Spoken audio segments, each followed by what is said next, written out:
करिएगा ताकि आपको भी पता लगे कि आपकी तैयारी कितनी है। डॉक्टर धीरेन्द्र वर्मा ने वैदिक ध्वनियों की संख्या कितनी मानी है? ये प्रॉपर किस राइटर का नाम देकर पूछा गया है कि धीरेन्द्र वर्मा ने वैदिक ध्वनियों की संख्या कितनी मानी है। तो इसमें हमारा आंसर होगा ए। इसने धीरेन्द्र वर्मा ने क्या माना है? 13 स्वर और 38 व्यंजन। तो इन्होंने कुल संख्या कितनी मानी है? 51। हमारा सेकंड क्वेश्चन है, खुसरो की रचना खलीक बारी वस्तुत है। खलीक बारी क्या है? उपयुक्त में से कोई भी नहीं। खलीक बारी क्या है? यह एक शब्दकोश है। शब्दकोश इसमें नहीं दिया गया, तो खलीक बारी क्या है? शब्दकोश। तो हमारे सेकंड क्वेश्चन का आंसर हो गया ई। विकास की दृष्टि से प्राकृत की पूर्वकालिक अवस्था का नाम बताइए। पूर्वकालिक अवस्था इसमें से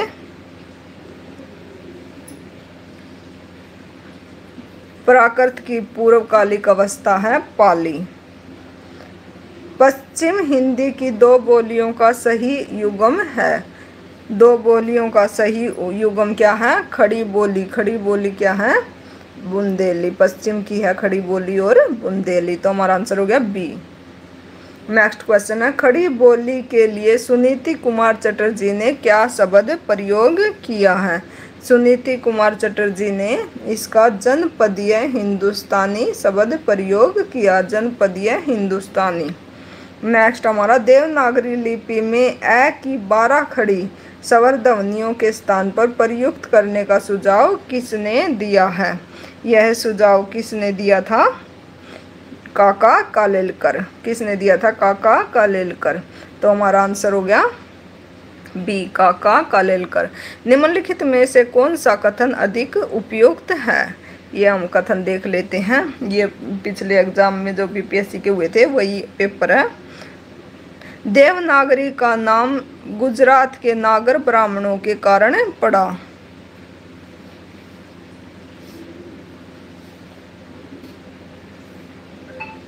इसका आंसर आप देने की कोशिश कीजिए। देवनागरी तांत्रिक चिन्ह देवनागर से संबंधित है। देवनागरी का विकास ब्राह्मी लिपि की उत्तरी शाखा से पड़ा। ये सभी आंसर गलत हैं। तो हमारा आंसर होगा ई। आंसर क्या होगा? ई। क्योंकि देवनागरी लिपि का विकास ब्राह्मी लिपि से हुआ, जो पहले क्या थी? गुप्त कुटिल, और 10वीं शताब्दी में देवनागरी लिपि के रूप में इसका विकास हुआ था। देवनागरी लिपि के समान ही ब्राह्मी लिपि भी कैसे लिखी जाती थी? बाएं से दाएं। 5वीं सदी ईसा पूर्व 350 ईसा पूर्व तक ब्राह्मी लिपि का एक रूप भी मिलता है, लेकिन बाद में इसे 2 राज्य उत्तरी शाखा व दक्षिणी शाखा में विभाजित कर दिया गया था। उत्तरी शाखा में कौन कौन से थे? गुप्त, कुटिल, शारदा, देवनागरी लिपि को रखा गया था। दक्षिण शाखा में तेलुगु, कन्नड़, तमिल, कलिंग, ग्रंथ, मध्य देशी एवं पश्चिम लिपि को रखा गया था। तो इसमें से हमारे सारे ही आंसर गलत हैं। नेक्स्ट क्वेश्चन देख लेते हैं। उत्तर प्रदेश सरकार द्वारा निर्मित लिपि सुधार समिति 1947 के अध्यक्ष कौन थे? 1947 के अध्यक्ष कौन थे? आचार्य नरेंद्र देव। नेक्स्ट क्वेश्चन है, निम्नलिखित कथनों पर विचार कीजिए। निम्नलिखित कथनों पर विचार कीजिए। ब्रज भाषा में गीतात्मक स्वाभाविक रूप से आ गई थी। गीतात्मकता स्वाभाविक रूप से आ गई थी। ब्रज भाषा में पुरुष वर्णों का अभाव था। ए और 2 दोनों सही। ए आंशिक सही है और 2 सही है। ए और 2 दोनों गलत हैं। इसमें सूरदास द्वारा ब्रज भाषा में स्वाभाविक रूप से निहित संगीतात्मकता, गीतात्मकता और सृजनात्मकता का अपनी रचनाओं में सफलता से प्रयोग किया गया है। तो ये क्या है? दोनों ही सही हैं। तो इसका आंसर होगा दोनों ही सही हैं। निम्नलिखित कथन स्थापना ए और तर्क ब पर विचार कीजिए। नीचे दिए गए कूट में सही विकल्पों का चयन कीजिए। 19वीं शताब्दी की नव जागरण भक्तिकालीन लोक जागरण से भिन्न इस बात में है कि वह उपनिवेशवादी दौर की उपज है। इसका तर्क क्या है? उनकी ऐतिहासिक अंतर्वस्तु एक समान है। इसमें क्या है? ए सही है और बी क्या है? गलत है। तो हमारा आंसर हो गया बी। नेक्स्ट क्वेश्चन है, निम्नलिखित कवियों को उनकी जनपदीय भाषा से सम्मिलित कीजिए तथा नीचे दिए गए कूट में सही विकल्प का चयन कीजिए। इसका देख लेते हैं। जगदीश गुप्त ने कौन सी भाषा अपनाई थी? ब्रज। वंशीधर शुक्ल की कौन सी थी? अवधी। वंशीधर शुक्ल की अवधी। इन सूरी की बुंदेली और सूर्यमल मिश्रण की कौन सी थी? राजस्थानी। तो ये देख लेते हैं हमारे कौन से ऑप्शन में है। ये हमारा ऑप्शन इनमें से कोई भी सही नहीं है, तो हमारा आंसर हो गया ई। देखिए इसमें ज़्यादातर ई ही आंसर दिए गए। निम्नलिखित में से कौन सी रचना अगरदास, ये क्या है? अगरदास, ये थोड़ा मिस्टेक हो गया है, अगरदास की नहीं है। अगरदास की इनमें से रचना ध्यान मंजरी, कुंडलिया, राम ध्यान मंजरी, ये सभी किसकी हैं? अगरदास की। तो इसमें हमारा आंसर हो गया ई, ध्यान मंजरी, कुंडलिया।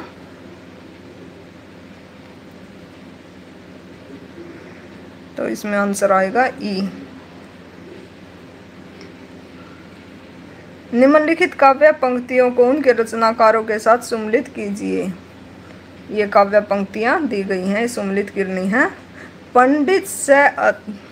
पंडित से अल तत् बखाणी, देही बुद्ध बसंत न डाई। यदि ध्यान से ना दिख रहा हो तो आप सुन लीजिए। तो इसका क्या आएगा? सरहप्पा। क्या आएगा? सरहप्पा। 12 बरस ले कुकर जिए, ओ 13 ले जिए सियार।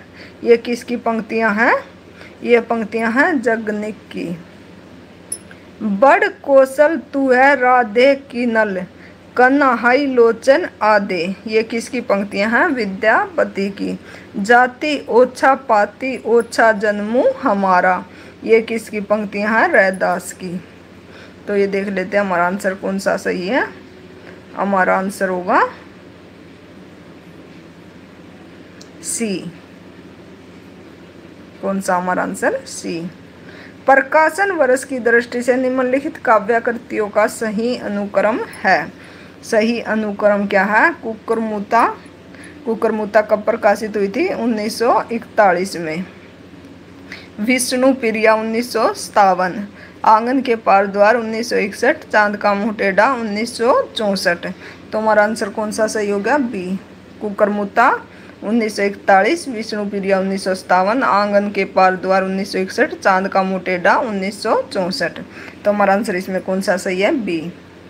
निम्नलिखित कथनों, स्थापना और तर्क पर विचार कीजिए और नीचे दिए गए कूट से सही विकल्प का चयन कीजिए। देखिए ये ज़्यादातर नेट के बेस पर क्वेश्चन पूछे गए हैं। भारतेंदु युग में मध्यकालीनता और आधुनिकता का द्वंद्व है, क्योंकि उस समय का भारतीय समाज संक्रमण के दौर से गुजर रहा था। भारतेंदु युग में मध्यकालीनता और आधुनिकता का द्वंद्व है, ये सही है। क्योंकि उस समय का भारतीय समाज संक्रमण के दौर से गुजर रहा था, तो ये भी सही है। तो हमारा आंसर कौन सा सही है? ए और ब दोनों ही सही हैं। नेक्स्ट क्वेश्चन देख लेते हैं।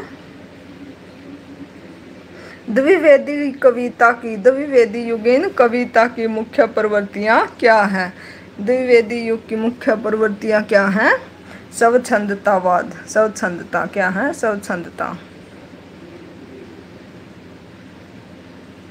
नहीं, ये हमारा आंसर गलत है। द्विवेदी कविता की मुख्य प्रवृत्तियाँ क्या हैं?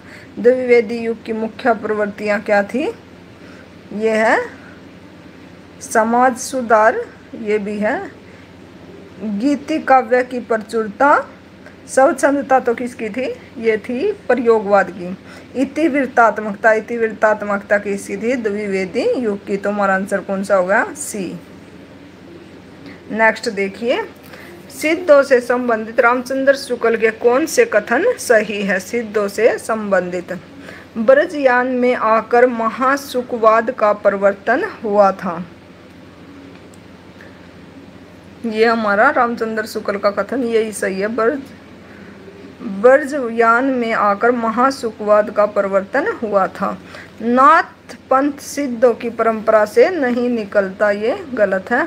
सिद्धों का साहित्य शुद्ध साहित्य के अंतर्गत नहीं आता, ये शुद्ध साहित्य के अंतर्गत आता है, नहीं आता। तो ये भी हमारा सही हो गया। सिद्धों की वाणियाँ सांकेतिक थी, तो ये भी गलत हो गया। तो हमारा आंसर कौन सा सही है? ए।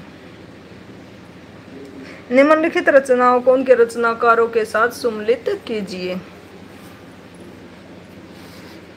ये है हमारा प्राकृत प्रकाश। प्राकृत प्रकाश किसकी रचना है? वर रुचि की। प्राकृत प्रकाश किसकी है?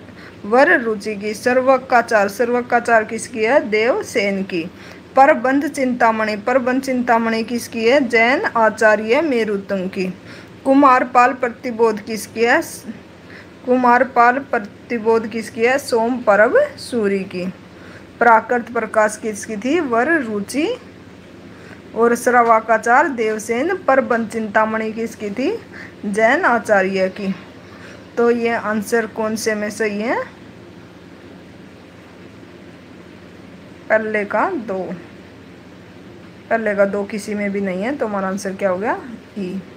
विलक्षण बात यह है कि आधुनिक गद्य साहित्य की परंपरा का प्रवर्तन नाटक से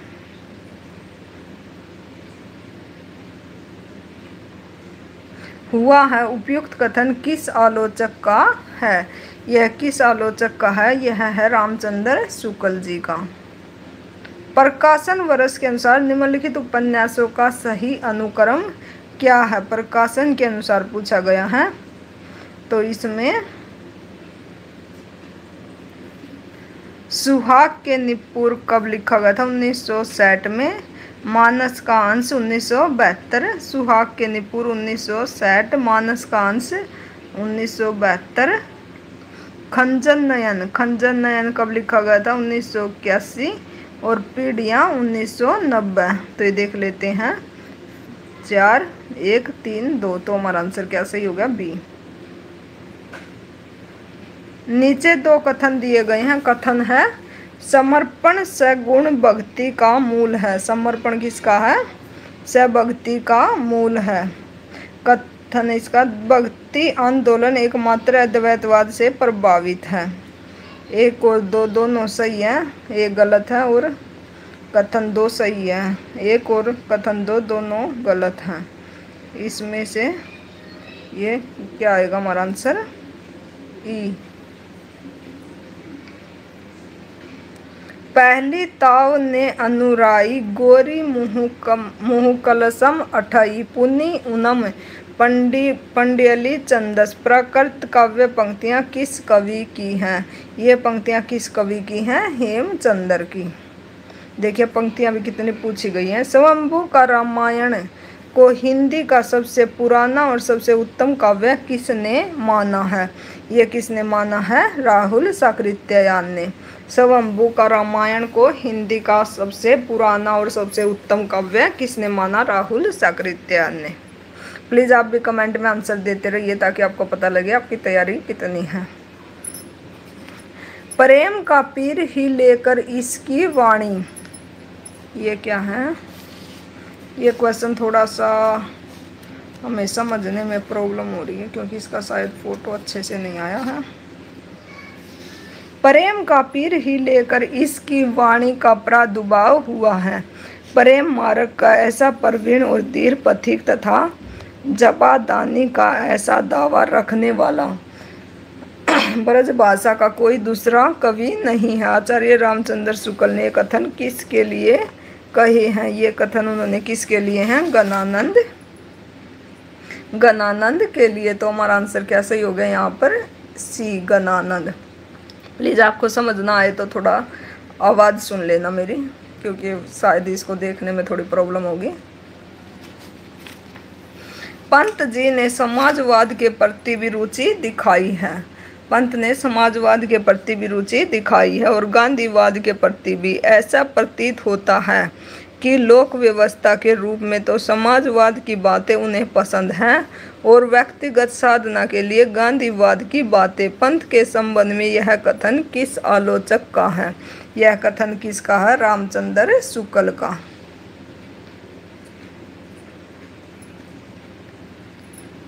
बिहारी अकेले कवि हैं जिन्होंने ग्रामीण संस्कृति के विरुद्ध घृणा की अभिव्यक्ति की है। यह कथन किस आलोचक का है? यह कथन किस आलोचक का है? यह कथन है बच्चन सिंह का। कठोपनिषद की यम नचिकेता कहानी पर आधारित रचना कौन सी है? यम नचिकेता पर आधारित कथा कौन सी है? ये है आत्मजयी। कौन सी है? आत्मजयी।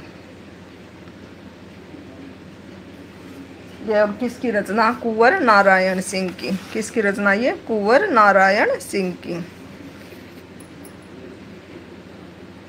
जन्म काल के अनुसार सही अनुसार निम्नलिखित रचनाओं का सही अनुक्रम क्या है? इसमें से सही अनुक्रम देख लेते हैं एक बार। माखनलाल चतुर्वेदी। माखनलाल चतुर्वेदी का जन्म कब हुआ था? 1889 में। माखनलाल चतुर्वेदी 1889 में। और सिया राम शरण गुप्त 1895। बालकृष्ण शर्मा 1897। भगवती चरण वर्मा 1903। तो हमारा आंसर कौन सा सही हो गया? बी। माखनलाल चतुर्वेदी 1889, सिया राम शरण गुप्त 1895, बालकृष्ण नवीन 1897 और भगवती चरण वर्मा 1903। तो हमारा आंसर कौन सा सही होगा? बी। नेक्स्ट देखिए,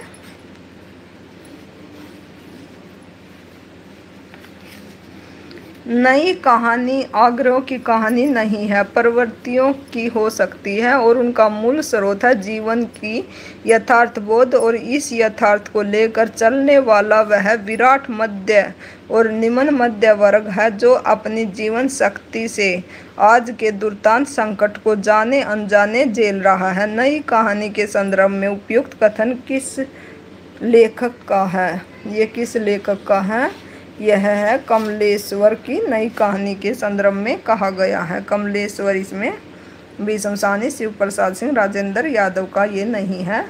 तो ये किसका है? कमलेश्वर का। निम्नलिखित में से कौन सी बातें केशवदास के बारे में रामचंद्र शुक्ल ने कही हैं? रामचंद्र शुक्ल ने कौन सी बातें कही हैं? केशव को कवि हृदय नहीं मिला था।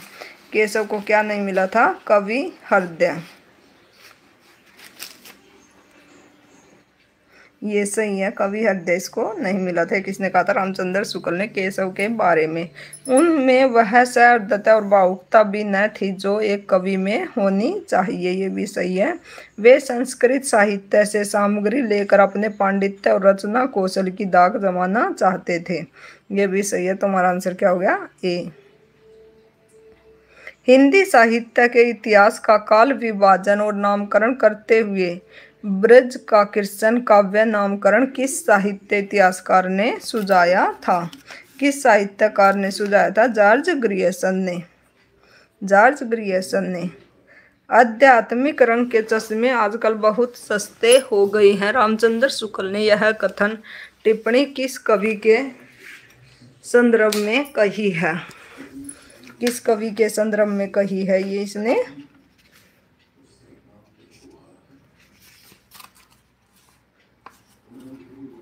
बिहारी रसखान मलुक दास। ये किसके लिए कही है इन्होंने? विद्यापति के संदर्भ में। तो इसमें हमारा आंसर हो गया ई। क्या इसमें हमारा आंसर? ई। प्रसाद के नाटकों का शरीर जहाँ पूर्ण साहित्यिक है वहाँ उनका मन, क्या लिखा हुआ है? वहाँ उनका मन अनिर्वाद ऐतिहासिक है और उनका आत्मा शुद्ध साहित्यिक है। नाटककार प्रसाद के बारे में उक्त मत किसके हैं? ये विचार किसके हैं? ये विचार हैं आचार्य नंद दुलारे वाजपेयी के। तो हमारा आंसर क्या हो गया? ए। आचार्य नंद दुलारे वाजपेयी। मुक्तिबोध की प्रतिबंधित रचना नामोल्लेख कीजिए। मुक्तिबोध की रचनाएं इनमें से कौन सी है? मुक्तिबोध की रचना है भारत इतिहास और संस्कृति। कौन सी है? भारत इतिहास और संस्कृति। तो हमारा आंसर हो गया सी, भारत इतिहास और संस्कृति किसकी है? मुक्तिबोध की। भारतेंदु कृत निम्नलिखित नाटकों को उनके नाटक रूप के साथ सम्मिलित कीजिए। भारत दुर्दशा। भारत दुर्दशा क्या है? नाटक रासक। श्री चंद्रावली। श्री चंद्रावली क्या है? नाटिका। श्री चंद्रावली क्या है? नाटिका। ये आगे देख लेते हैं। विश्वस्य विस्मोसदम। विश्वस्य विस्मोसदम क्या है? ये एक बाण हास्य रस प्रधान नाटक है। अंधेर नगरी। अंधेर नगरी क्या है? प्रहसन। तो हमारा आंसर क्या होगा? ए, क्योंकि 1 का 4 और 2 का 3। और विस्मोसदम क्या था? ये था बाण नाटक। और अंधेर नगरी क्या? नाटक रासक। तो हमारा आंसर हो गया ए। निम्नलिखित रचनाकारों को उनके जन्म वर्ष के अनुसार सही अनुक्रम में लगाइए। भारतेंदु हरिश्चंद्र का कब हुआ था? 1850 में। भारतेंदु हरिश्चंद्र 1850। बद्री नारायण प्रेमधन 1855। बालकृष्ण भट्ट। बालकृष्ण भट्ट का हुआ था 1844 में। राधा कृष्ण गोस्वामी का 1859 में। तो ये हमारा आंसर कौन सा हो गया? सी। एक बार फिर से सुन लीजिए। भारतेंदु का 1850, बद्री नारायण प्रेमधन का 1855, बालकृष्ण भट्ट 1844, राधा कृष्ण गोस्वामी 1859। 1859। तो हमारा आंसर क्या हो गया? सी। निम्नलिखित उपन्यासों के पात्रों का सही मिलान कीजिए। मैला आंचल।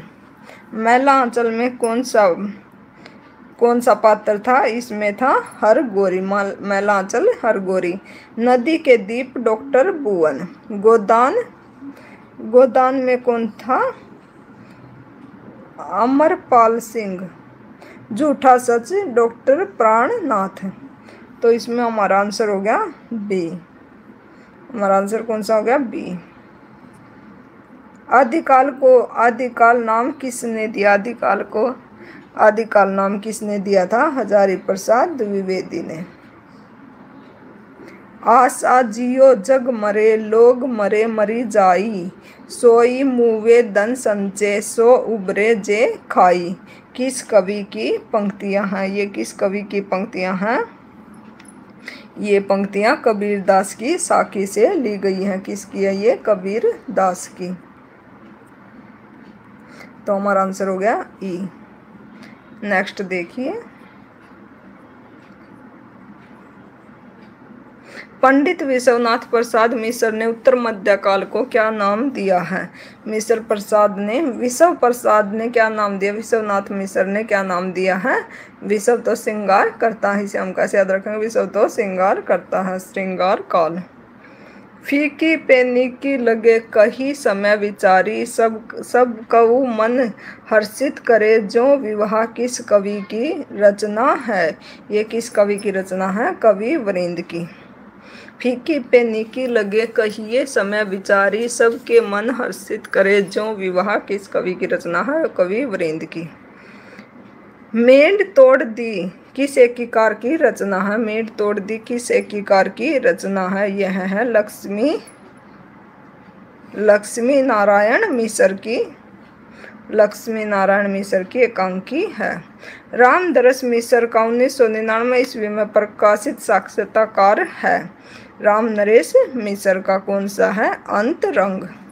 कब प्रकाशित हुआ था ये? 1999 में अंतरंग। चल पड़े जिधर दो डंग मग में, चल पड़े कोटि पग उसी ओर।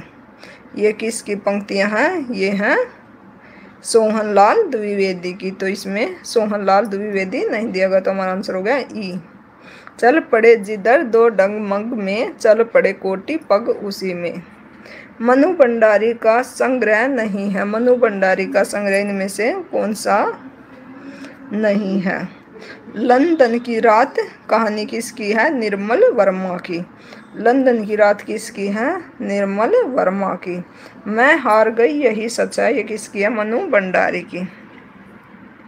उसने नारियल को कसकर एक गाली दी, उसने नारियल को कसकर एक गाली दी और जोर से ठोकर लगाई। नारियल लुढ़कता और समुद्र की लहरों की तरफ चला गया। उस लड़के का परिचय केवल इतना ही है कि वह शाम के समय चौपाटी के मैदान में जमा होने वाली भीड़ में घुस रहा था। ऐसे घुमक्कड़ मवाली के विषय का कथन किस लेखक का है? ये कथन किसके हैं? मोहन राकेश के। किसके हैं ये? मोहन राकेश के।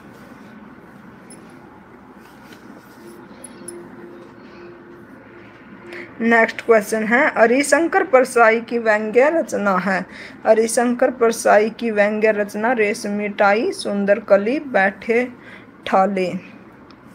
इनमें से कोई भी हरिशंकर परसाई की रचना नहीं है।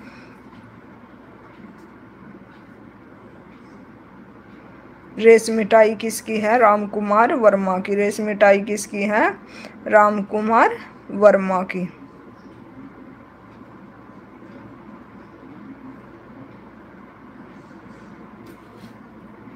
रामकुमार हरिशंकर परसाई की एक बार रचना देख लीजिए कौन कौन सी है। सदाचार का ताबीज, शिकायत मुझे भी है, और अंत में वैष्णव की फिसलन, तिरछी रेखाएं, ठुठुरता हुआ गणतंत्र, विकलांग श्रद्धा का दौर। विकलांग श्रद्धा का दौर ये किसकी है? हरिशंकर परसाई की। तो रेशमिटाई किसकी? रामकुमार वर्मा की एकांकी है। तो इसमें से हमारा आंसर हो गया ई। अनुभूति के द्वंद ही में प्राणी के जीवन का आरंभ होता है। उच्च प्राणी मनुष्य भी केवल एक जोड़ी अनुभूति लेकर इस संसार में आता है। बच्चे के छोटे से हृदय में पहले सुख और दुख की सामान्य अनुभूति भरने के लिए जगह होती है। आचार्य विचार। उपयुक्त विचार आचार्य शुक्ल की कृति चिंतामणि के किस निबंध पर प्रारंभिक रूप से हैं? ये किस निबंध पर है? भाव या मनोविकार। भाव या मनोविकार। नारायण दास ने मुझसे कहा था कि यहाँ सब चीजें टके सेर मिलती हैं, तो मैंने इनकी बात का विश्वास नहीं किया। बच्चा, यह कौन सी नगरी है और इसका कौन सा राजा है जहाँ टके सेर बाजी और टके सेर खाजा मिलता है? उपयुक्त कथन भारतेंदु की अंधेर नगरी के किस पात्र का है? ये किस पात्र के हैं? ये हैं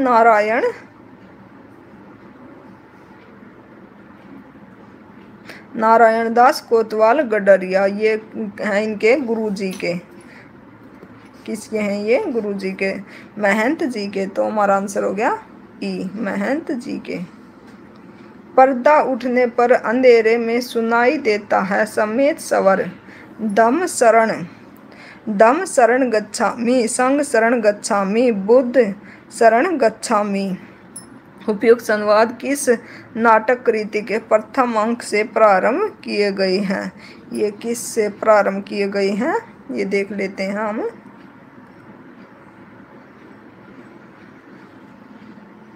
ये हैं लहरों के राजहंस। लहरों के राजहंस। तो हमारा आंसर हो गया सी, लहरों के राजहंस।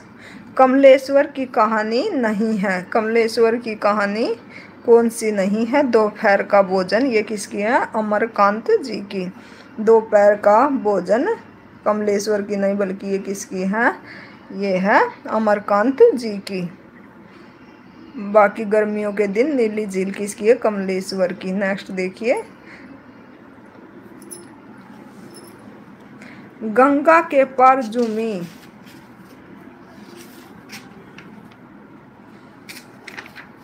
गंगा के पार झूसी के खंडर और उसके आसपास के गांवों के प्रति ऐसा मेरा जैसा अकारण आकर्षण रहा, उसे देखकर ही संभवतः लोग जन्म जन्मांतर के संबंध का व्यंग्य करने लगे हैं भी तो आश्चर्य की बात है। उपयुक्त संदर्भ महादेवी वर्मा के अतीत के चलचित्र के किस संस्मरण से लिया गया है?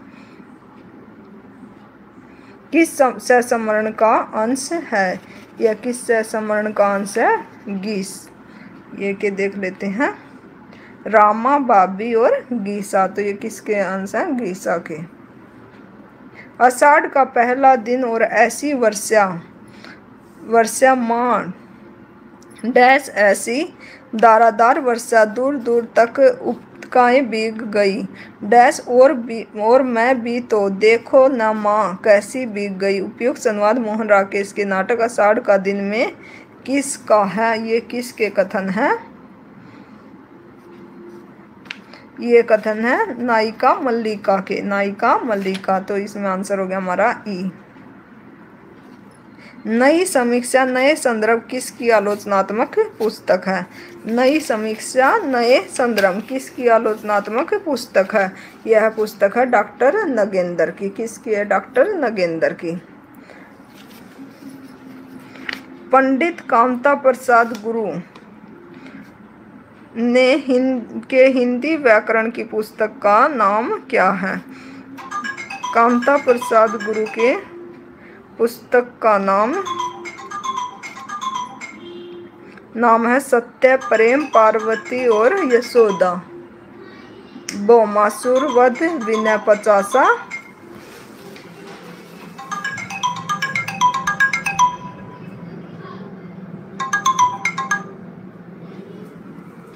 सरल हिंदी व्याकरण, मानक हिंदी व्याकरण, सुबोध हिंदी व्याकरण। ये इनमें से कोई भी नहीं है, तो इसका आंसर होगा हमारा ई। लेकिन हम एक बार देख लेते हैं कि कौन कौन सी हैं कामता प्रसाद गुरु की। सत्य, प्रेम, पार्वती और यशोदा, भौमासुर वध,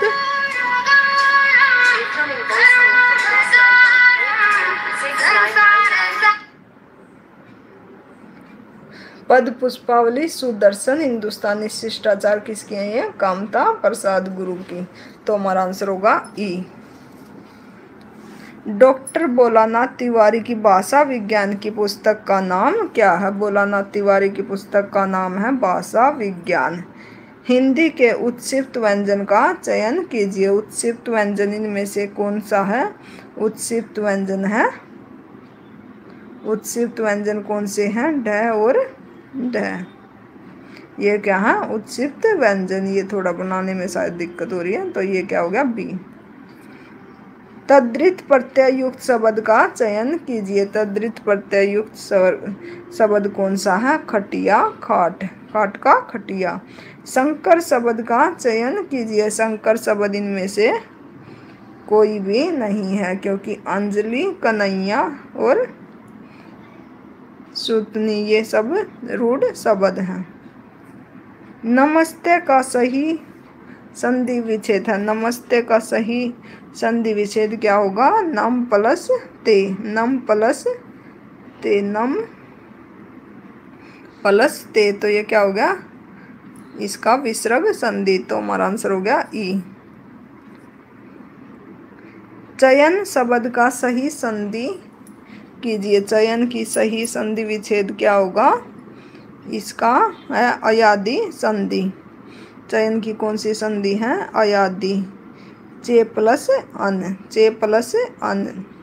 तो ये कौन सा हो गया? अयादि संधि। त्रिलोचन में किस समास की योजना है? त्रिलोचन में कौन सा समास है? त्रिलोचन में द्वंद्व समास, कर्मधारय समास, द्विगु समास। त्रिलोचन में कौन सा है? बहुब्रीहि समास, क्योंकि तीन लोचन किसके हैं? शिव जी के।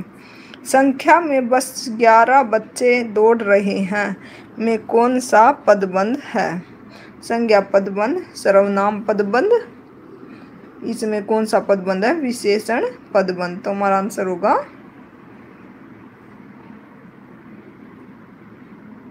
विशेषण पदबंध। तो हमारा आंसर क्या है इसमें? सी। इंटरनेशनल के लिए हिंदी की शुद्ध वर्तनी वाले शब्द का चयन कीजिए। इंटरनेशनल, इंटरनेशनल के लिए सही शुद्ध वर्तनी वाला शब्द है अंतरराष्ट्रीय, अंतरराष्ट्रीय।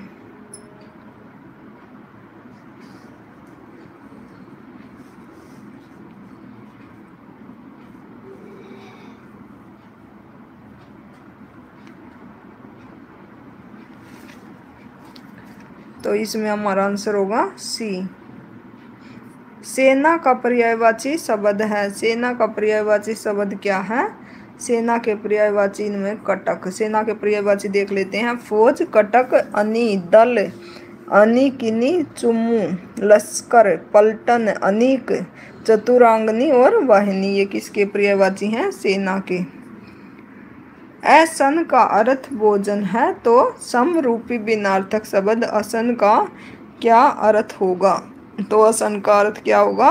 अर्थ होगा भोजन। असन का अर्थ है भोजन, तो इसके असन का अर्थ होगा फेंकना। असन का क्या अर्थ होगा? असन का क्या अर्थ होगा? फेंकना। तो हमारा आंसर हो गया ई। निम्नलिखित में से कौन से भाववाचक वाक्य है? इनमें से भाववाचक वाक्य कौन सा है? माँ बच्चे को दूध पिला रही है। लतिका से तेज नहीं दौड़ा जाता। इसमें नहीं दौड़ा जाता, तो ये क्या होगा? भाववाचक वाक्य होगा। शुद्ध वाक्य का चयन कीजिए। इनमें से शुद्ध वाक्य कौन सा है? आज रविवार है, ये भी गलत हो गया। सोनी, मोनी और रीतु आएंगी, रीतु आई हैं, तो ये भी गलत हो गया। वह घोड़ा को दौड़ाने ले गया। वह घोड़े को दौड़ाने ले गया, तो हमारा आंसर हो गया ई। संयुक्त वाक्य का चयन कीजिए। संयुक्त वाक्य इनमें से कौन सा है? माधवी और वनीता मधुर गीत गा रही है। तुमने पढ़ना सीखकर अपना काम पूरा कर लिया। मैं लिख रहा हूँ और तुम हंस रही हो। ये क्या हो गया? संयुक्त वाक्य। ये दोनों सरल वाक्य हैं। किस वाक्य में संयुक्त क्रिया का प्रयोग हुआ है? तुम यहाँ आ जाओ। तुम यहाँ आ जाओ। आ जाओ, तो ये क्या होगा? संयुक्त क्रिया। नेक्स्ट देखिए। थाली का बैंगन मुहावरे का अर्थ है। थाली का बैंगन मुहावरे का क्या अर्थ है? अस्थिर विचार वाला। लोकोक्ति प्रयोग में किसका परिवर्तन नहीं होता? लोकोक्ति में किसका परिवर्तन नहीं होता? लिंग, वचन, क्रिया।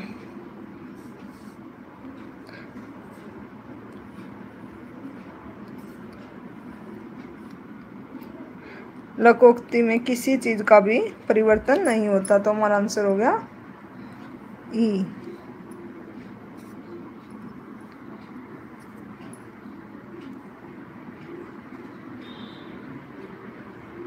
रा किस विभक्ति का कारक चिन्ह है? रा कर्म, कारण, उपादान, ये किसी का भी नहीं है।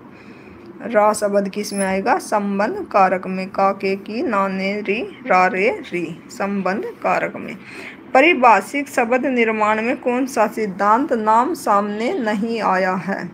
कौन सा नाम नहीं आया है? परिभाषावादी। परिभाषावादी। कंप्यूटर के लिए शुद्ध वर्तनी कौन सी है? कंप्यूटर कैसे लिखा जाएगा?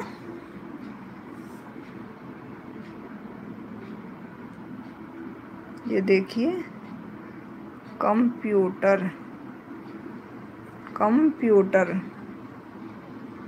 ये यहाँ पे थोड़ा बाय मिस्टेक हो गया, तो ये देख लीजिए कैसे आएगा। कंप्यूटर।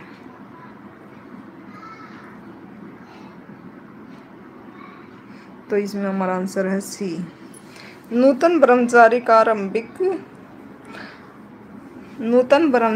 आरंभिक प्रकाशन किस पत्रिका में हुआ था? नूतन ब्रह्मचारी का प्रकाशन हिंदी प्रदीप में हुआ था, और ये किसकी पत्रिका थी? बालकृष्ण भट्ट की। हिंदी की महाप्राणीकरण संधि है। महाप्राणीकरण संधि कौन सी है? दुर्बल, निषेध, कवि। महाप्राणीकरण संधि में से कोई भी नहीं है, तो हमारा आंसर हो गया ई।